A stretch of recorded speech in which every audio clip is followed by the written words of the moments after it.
this is your opportunity one of the candidates for the Survey National Philippines 2024.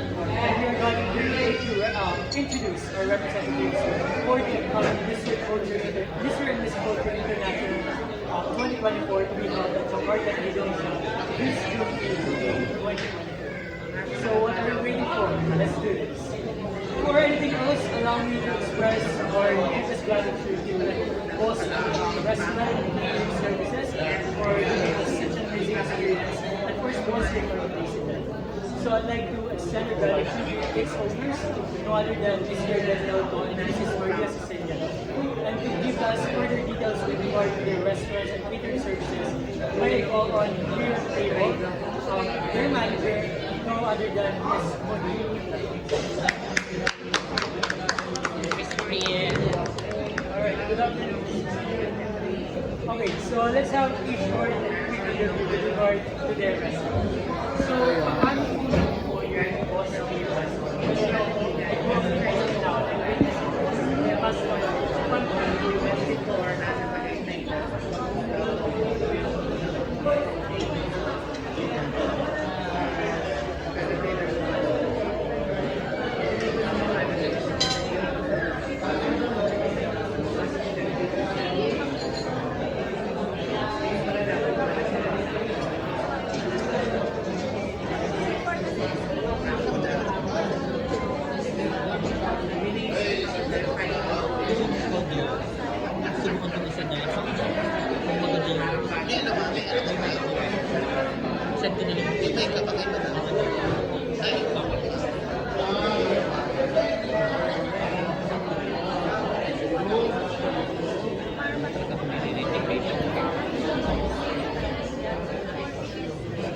alright, so kita naman natin na talagang mas in-improve nila yung location and also their branding para mas lumawak pa yung kanilang scope bilang isang restaurant na nagbibigay ng magandang service.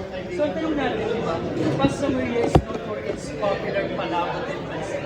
So ang question natin ngayon is, ano yung bago sa Post Restaurant and Catering Services? Ano yung mga bago na menu na dapat namin subukan at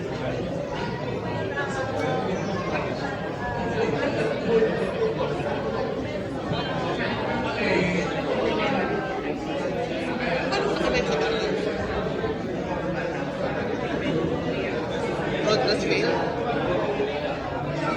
Hindi ko lang kasi talaga.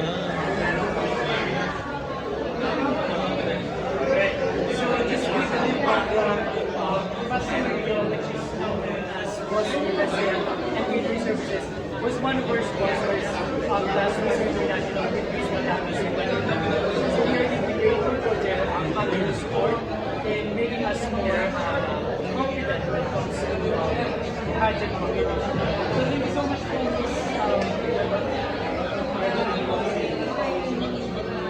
Alright, so what are you waiting for? Let's now introduce our candidates for the upcoming Mr.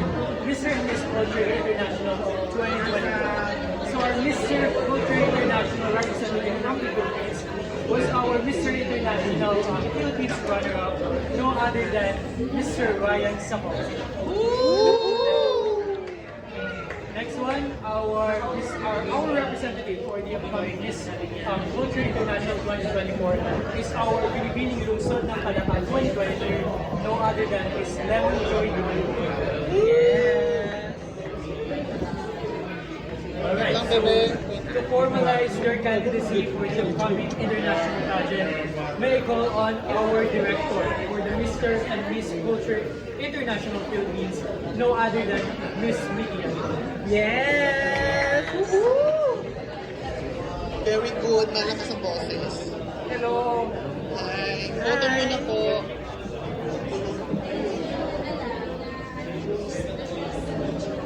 Yes. Photo po. Look here. Yes. Alright. Photo. Yes. Sige.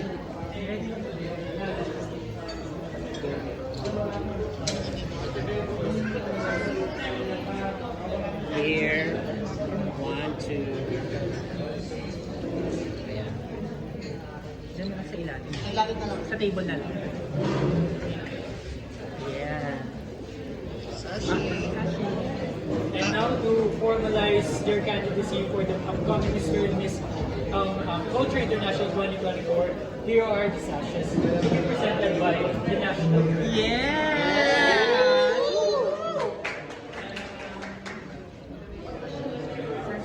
Apa? Yes. My God, naiyak ako for you, Ryan.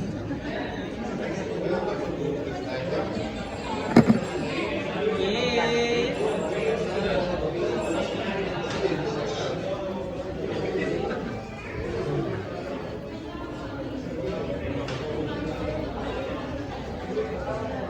Yeah! Photo po, photo. Another one. Alright.